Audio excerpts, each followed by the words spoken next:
Hello everyone, welcome to my new video. আমি last week একটা video share করেছিলাম যেখানে আমি কিভাবে নিউ ইয়ার সেলিব্রেট করেছি তার প্রথম দিকের পার্টগুলো শেয়ার করেছি। বাকি সময়গুলো কিভাবে এনজয় করলাম সেটা আমি আজকে এখানে শেয়ার করব। আমরা বাসার নিচে চলে এসেছি, সবাই মিলে একটা নাইট ট্যুর দিব, সেই জন্য অনেক বেশি ঠান্ডা ছিল। আসলে যাই পরি না কেন মনে হচ্ছিল কম, আরও লাগবে আরও লাগবে অনেক বেশি আমরা শীতে কাঁপছিলাম। তো আমাদের কিছু পার্টি হচ্ছে বাইক দিয়ে রাইডে চলে গিয়েছে, তারপর আমরা আরেকটা গ্যাং মেহেদি ভাইয়ার গাড়ি দিয়ে ট্যুর দিতে বের হয়েছে। গাড়িতে আমাদের যা তা অবস্থা, আমরা হচ্ছে এক একজন মোটকা মোটকা খাসি বসছি, তার মধ্যে চিকনা পাতলা দুজন। ভাই আমি তাদের শখকে অ্যাপ্রিসিয়েট করি, তারা দুইজন একসাথে সানরুফ দিয়ে মানে ভিডিও করতেছে। আর হচ্ছে এখানে আমি বসে বসে একটু ভিডিও করে নিলাম নিজেরও। আমরা আসলে মানে মানুষ যারা ছিলাম আমরা সবাই অনেক মজা করছে মিলে। ট্যুরটাও আমাদের সেই ছিল। আসলে ভাইয়া অনেক সুন্দর ড্রাইভ করতে পারে, আমি আগে কখনো ভাইয়া ড্রাইভিং দেখি নেই, বাট ভাইয়া অনেক সুন্দর করে আমাদেরকে ঘুরিয়েছে এবং অনেক মজা করেছি আমরা। রাইড দেওয়া শেষে আমরা সবাই মিলে হচ্ছে হালকা পাতলা মুড়ি খেয়েছি। সবাই মিলে মুড়ি খাওয়ার মজাটা অন্য রকম এবং আমরা সবাই মিলে খুব নাচানাচি করেছি। আমাদের মোমেন্টগুলো অনেক সুন্দর গিয়েছে। জীবনের ব্যস্ততা আসলে বেড়ে এমন জায়গায় গিয়ে দাঁড়িয়েছে, এই দিনগুলোতে মজা না করলে আর মজা করার সুযোগ হয় না। উনি হচ্ছেন বেবি ফুপি। বেবি ফুপি আমার অন্যতম একজন ভালো লাগার মানুষ। আমার শ্বশুরবাড়ির মানুষের মাঝখানে যে এসে বসবে তার মনে কোনো দুঃখ কষ্ট থাকবে না। আর আমি মনে করি পারিবারিক সময়গুলো এভাবেই কাটানো উচিত। Seriously I am so lucky.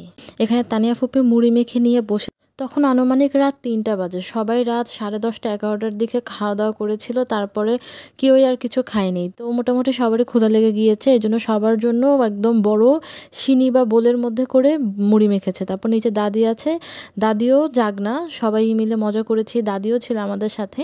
তো তখন দাদিকে আবার মুড়ি দিয়ে আসতে যাচ্ছে ফুপি, এবং আমরা সবাই মিলে আসলে রাতে যদি ছাদে নাচানাচি করে এটা খুব খারাপ দেখা যায়, কারণ হচ্ছে আশেপাশে আরও মানুষ থাকে, সবাই তো আর একই রকম না, একইভাবে একই সময় পর্যন্ত ধরে মজা করতে পছন্দ করে না। তো আমরা যদি ছাদে আসলে গান বাজনা করতাম সেটা আসলে অনেক, তাই আমরা রুবি ফুপির ফ্ল্যাটে এসে অনেক বেশি নাচানাচি করেছি। তারপর হচ্ছে আমরা আবার চা খাচ্ছিলাম, আমাদের কারো চোখে ঘুম নেই। তারপর হচ্ছে মুভি দেখেছি, মুভি দেখা শেষ করে আবার নাস্তা করেছি, নাস্তা করা শেষ করে তারপর একবারে ঘুম দিয়েছি, সারা রাতে আর ঘুমাইনি। তখন আনুমানিক সকাল 7টা বাজে যখন আমরা নাস্তা করছিলাম। গরম গরম নাস্তা বাগদাদ থেকে রুবি ফুপি নিয়ে এসেছিল এবং আমরা খাচ্ছিলাম। গরম গরম নাস্তা শীতের দিনে খাওয়ার যে মজাটা কি মানে জোস, এই অভিজ্ঞতা শেয়ার করতে পারলে আমি আসলে এখানে শেয়ার করতাম। টেস্ট শেয়ার করা যায় না, এটাই আসলে কথা। তো আমরা মুভি দেখে খাওয়া দাওয়া করে একবারে তখন মনে হচ্ছিল যে সারা রাত পরে আসলে ঘুমানো উচিত।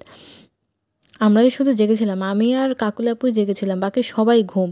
দাদির ফ্ল্যাটে গিয়ে অনেকে ঘুমিয়েছে, তারপর অন্যান্য ফ্ল্যাটেও ঘুমিয়েছে, তারপর জুনায়েদ তো প্রায় অনেক আগে থেকেই ঘুম, প্রায় মনে হয় 5টার দিকেই চলে গেছে জুনায়েদ ঘুমাতে। তারপর হচ্ছে অন্য যারা যারা ছিল, রুবি ফুপি, তারপর রিমি আপু, তারপর গিয়ে নওয়াজ, সবাই হচ্ছে ঘুমিয়ে পড়ছে, আমরাই শুধু জেগেছিলাম। তো আমাদের আবার ক্ষুধাও লাগছে, কারণ সে রাত 3টার দিকে মুড়ি খেয়েছি, তারপর আর কিছু খাইনি, আর জেগে থাকলে ক্ষুধা লাগে। আর তার মাঝখানে তো আমরা নাচানাচিও করেছিলাম, তারপর মুভিও দেখেছি।